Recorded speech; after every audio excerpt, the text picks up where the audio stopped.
How to link your X account to Jumptask. Hello and welcome back to our YouTube channel How to Tutorials.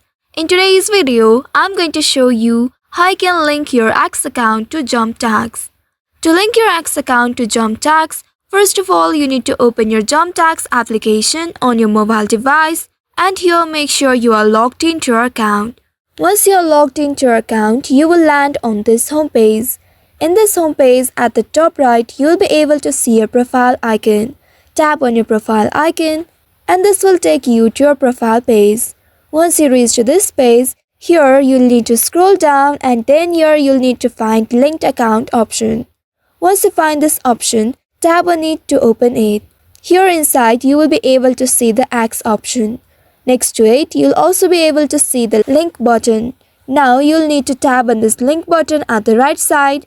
And now you will be taken to the X or Twitter browser. Once the page loads, here now you will need to sign in to your X account. Tap on this box and enter the email address or username or phone number associated with your X account. After that, tap on this next button below and then enter your password. After entering the password, tap on this login button at the bottom and then now you will be able to log into your Twitter account. After that, here you will see this page.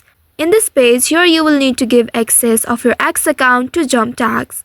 Tap on this Authorize App button at the bottom and then wait for a while. After that, here you will be able to see you have successfully linked your X account to Jumptask. So by following the steps, you should be able to link your Jumptask to your X account. I hope this tutorial was helpful. If yes, don't forget to like, share and subscribe to our channel. Also hit that bell icon to never miss any updates from us. Thank you for watching.